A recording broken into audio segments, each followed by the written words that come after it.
Привіт, це коротке звернення до наших глядачів в інтернеті. Розслідування, які ви бачите, робить наша невеличка громадська організація, і нині ми потребуємо вашої допомоги. Тож, якщо вам подобається те, що ми робимо, якщо ви так само, як і ми, вважаєте це важливим, в описі до цього відео на Ютубі є посилання, за яким ви можете або підписатись на нашу роботу, або просто зробити донейт. Тож, якщо ви хочете і можете нас підтримати, от зараз саме час. Дякую.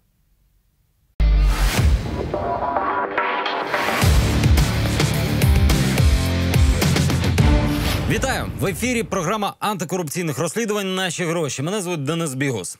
Сьогодні почнемо з Генеральної прокуратури. У Генпрокуратури, знаєте, все менше повноважень. Ну, це офіційно. І все більше витрат. І це реально. Більше того, орган, який має наглядати за дотриманням законності, у частині своїх витрат підійшов до закону дуже творчо. І, попри заборони, накупив собі купу автомобілів. Так, держорганам цього робити не можна, але якщо ти ГПУ, то ти просто береш і робиш, не розмінюючись на якісь там пояснення. Генпрокуратура просто сказала, що їй оцей закон не подобається і потужно затарилась іномарками. Щось мені це нагадує. Прокурорський креатив і автопарк від Данила Мокрика.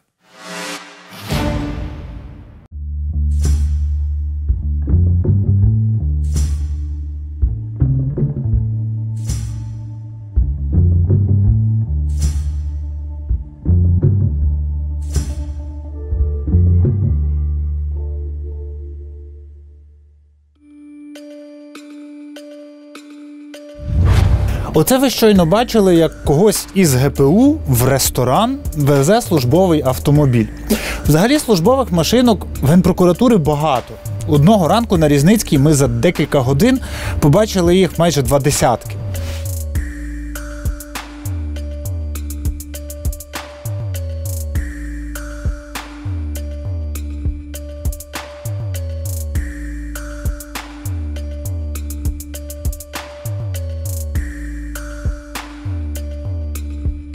Отого ранку нам і стало цікаво, скільки їх там в ГПУ взагалі. Виявилося прямо зараз 103 штуки. Це найбільше за всю історію незалежності, в той час, коли в Генпрокуратури найменше повноважень за всю історію незалежності. Ну, бо вона вже не розслідує нові справи. От такий от парадокс. І це тільки початок цікавого і забороненого. Отже, наші сьогоднішні герої. Начальник департаменту інформаційного, документального і матеріально-технічного забезпечення ГПУ, словом завгосп, Костянтин Моргун. На цей День Незалежності президент вручив йому генеральське звання. Ну, ми вам дамо всі роз'яснення з цього приводу. Добре. Речник Генеральної прокуратури Андрій Лисенко. Я можу в метро проїхати, а з цієї документації вже не проїдеш. Да. Перший генеральний прокурор Незалежної України Віктор Шишкін. А перші дні я взагалі на автобусі приїжджав на роботу. Всі дивувалися, тому що я так зрозумів, що попередник їздив з дому. І спеціальний гість – міністр фінансів України Оксана Маркарова. Звичайно, це те, що в першу чергу скасовується, в тому числі автомобілі, в тому числі телефони. Ця історія про те, як Генпрокуратура Луценка боролася і поборола урядову заборону на купівлю нових авто.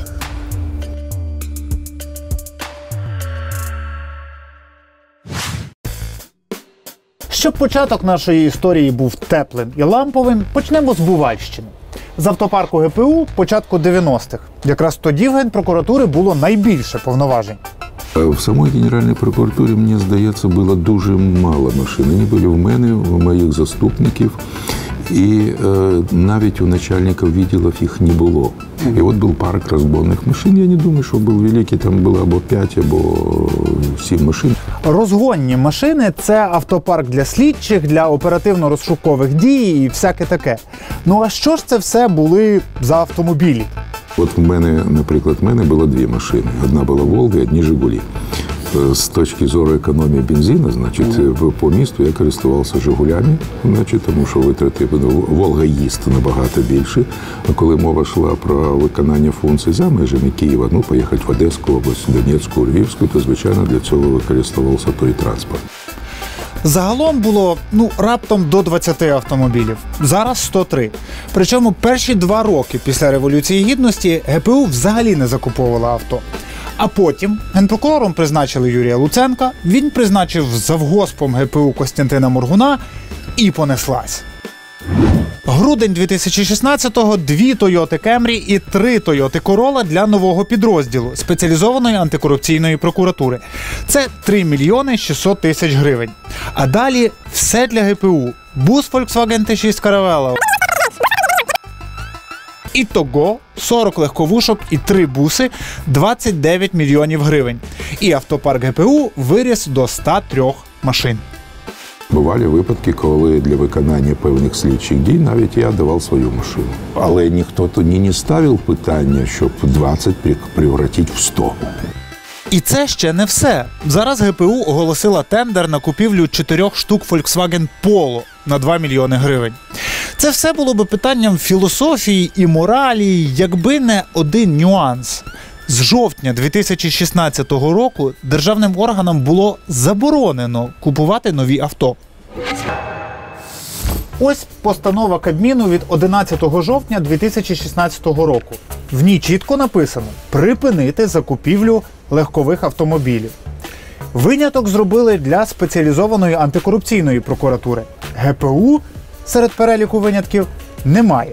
Слово міністру фінансів Оксані Маркаровій. Задача цієї постанови була максимально взяти під контроль і мінімізувати видатки на не першої потреби, якщо можна так сказати, видатки. Тільки 4 квітня цього року заборону на легкові автомобілі з постанови прибрали. Такий, прийшов час, і ми це обговорювали на рівні кабінету, переглянути її для того, щоб залишити критерії щодо ефективності, але в той же час, в межах видатків, які виділяються головним розпорядникам, дати можливість витрачати на ті потреби, якщо вони дійсно обґрунтовані. Але 1,5 року постанова діяла. І що забавно, майже одразу після її прийняття Генпрокуратура і розгорнула бурхливу закупівлю нових авто. Крім авто для САП, в заборонений період ГПУ закупила 19 нових легкових машин на 13 мільйонів гривень. От як там це все можуть пояснити?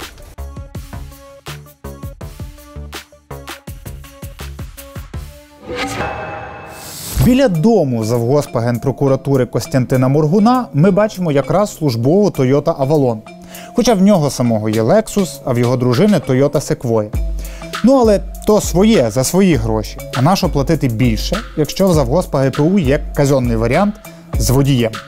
Ось, до речі, і водій зі службової Тойоти щось вивантажує на територію будинку, далі він перепаркувався. А потім, просто назустріч нашим запитанням, вийшов сам генерал. Поясніть все-таки, з чим пов'язана потреба ГПУ в машинах? Тому що до того, як ви прийшли, не купували взагалі пару років. Бо не купували машини з 2011 року. Ми списали порядка 90 машин. І після того почали закуповувати. Бачите, я просто думаю про те, що ГПУ ж втратила функції слідства, а машин зараз більше, ніж будь-коли. Ні, не більше. Зараз 103 автомобілі. 103, з яких 15 ми передамо на наступному тижні в регіони. Зрозуміло. А ленд-крузери навіщо було купувати? Для 2 областей, Донецької і Луганської, де нема доріг, і ми їх передали туди. Це все був розігрів. А тепер найголовніше. Як це прокуратура купувала машини під час заборони? Гаразд. А до 4 квітня цього року була ж постанова Кабміну, в якій заборонялося купувати нові автомобілі. Ми вам дамо всі роз'яснення з цього приводу. Добре. Все, до побачення.